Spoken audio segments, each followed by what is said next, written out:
Did Islam spread at the point of the sword? Islam and Quran. Assalamu alaikum, dear viewers, and welcome back to Islam and the Quran.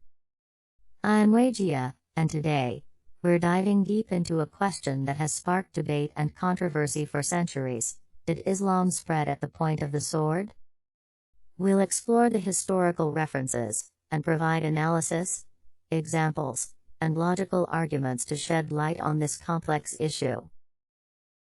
Before we begin, let's acknowledge that the history of Islam is rich and diverse, spanning across continents and centuries.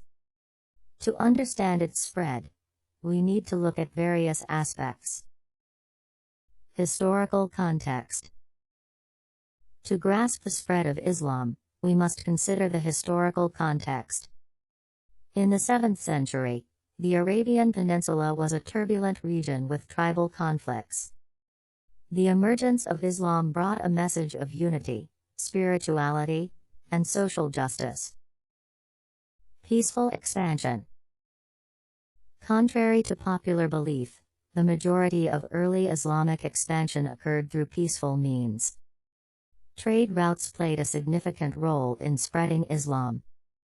For example, Muslim traders peacefully introduced Islam to Southeast Asia. Conquests and defense. Now, let's address the conquests. Yes, there were military campaigns during early Islamic history, but they were often defensive in nature. The Battle of Badr, for instance, was a response to persecution. The Pact of Hazrat Umar, R.A. The Pact of Umar, a historical document, shows that conquered peoples were often granted religious freedom and protection, not forced conversion. This exemplifies a key principle of Islamic governance. Scholarly contributions. Islam's spread was also driven by its intellectual contributions.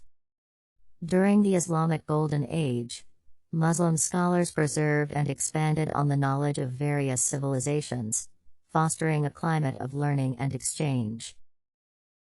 Examples of peaceful spread. Let's look at some examples of peaceful spread. Islam's introduction to India was primarily through trade, and it coexisted with other religions for centuries. Similarly, in West Africa, Islam was embraced through peaceful interactions. Now, let's break down some logical arguments. If Islam truly spread solely by the sword, how do we explain its growth among diverse societies over such vast regions? It's important to mention counterexamples, too. There were instances of forced conversion, but these were exceptions rather than the rule and often due to political factors. In conclusion, the idea that Islam solely spread at the point of the sword oversimplifies a complex history. Islam's growth involved a combination of factors, including peaceful interactions, intellectual contributions, and occasional military campaigns for defense. As we explore this topic, let's remember that history is nuanced, and broad generalizations can be misleading. We aim to foster understanding and dialogue. Thank you for joining us today on Islam and the Quran. We hope this discussion has shed light